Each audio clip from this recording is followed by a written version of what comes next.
जिसे सबने समझा गरीब भिखारी, उसी ने बेकाबू घोड़े को काबू कर जीती 10 करोड़ की रेस। आज की कहानी आपके रोंगटे खड़े कर देगी। शहर के सबसे बड़े रॉयल डर्बी रेस कोर्स में आज साल की सबसे बड़ी रेस होने वाली थी। इनाम की राशि थी 10 करोड़ रुपए। बड़े बड़े उद्योगपति और रईस लोग अपनी महंगी गाड़ियों से उतर रहे थे। इसी भीड़ के बीच एक शख्स बहुत पुराने और फटे हुए कपड़े पहने, पैरों में टूटी चप्पल लिए खड़ा था। उसका नाम था रघु।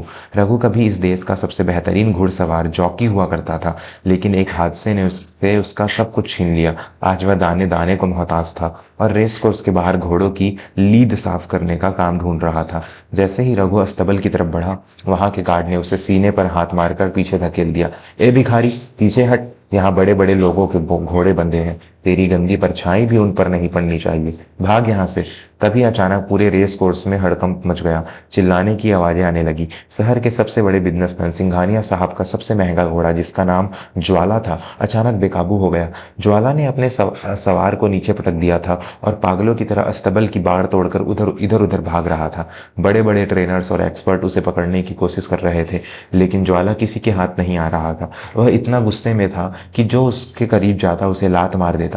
सिंघानिया साहब परेशान थे। अगर ये घोड़ा रेस में नहीं उतरा तो मेरी साख मिट्टी में मिल जाएगी। कोई है जो इसे रोक सके?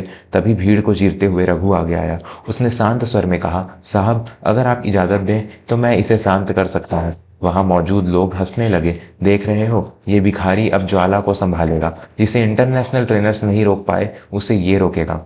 सिंघानिया साहब ने हार मानकर कहा, जाओ, कोशिश कर लो, वैसे भी अब खोने को कुछ नहीं बचा है। रघु धीरे धीरे ज्वाला की तरफ बढ़ा। उसने न तो शोर मचाया, न ही चाबुक उठाया। उसने अपनी आंखें बंद की और एक खास तरह की सीटी बजाई।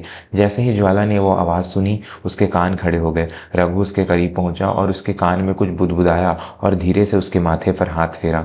चमत्कार हो गया। जो घोड़ा कुछ देर पहले आग उगल रहा था, वह रघु के सामने गर्दन झुकाकर खड़ा हो गया। पूरा स्टेडियम सन्न रह गया। सिंघानिया साहब दौड़ कर आए। तुमने ये कैसे किया? तुम कौन हो? रघु की आंखों में आंसू थे। साहब, ये घोड़ा गुस्सा नहीं है, ये डरा हुआ है। इसकी नाल में एक कंकड़ फंसा था जो इसे दर्द दे रहा था। इंसान हो या जानवर, जब दर्द में होता है तो चिल्लाता ही है। रेस शुरू होने में सिर्फ 5 मिनट बचे थे। सिंघानिया साहब ने रघु की आंखों में वो चमक देखी जो सिर्फ एक सच्चे खिलाड़ी की होती है। उन्होंने तुरंत अपने सेक्रेटरी से कहा, इसे अभी कपड़े दो और इसे ज्वाला पर बिठाओ। आज की रेस रघु लड़ेगा। मजबूत इरादों के साथ रघु मैदान में उतरा।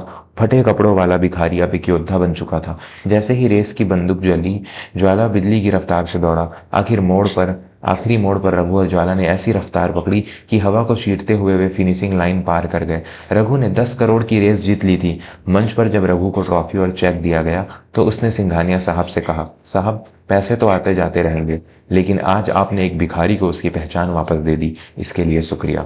सिंघानिया साहब ने उसे गले लगा लिया और उसे अपने अस्तबल का हेड मैनेजर नियुक्त कर दिया। तो दोस्तों, ये थी आज की कहानी। आपको कैसी लगी हमें कमेंट करके जरूर बताएं और सब्सक्राइब कर दें चैनल को।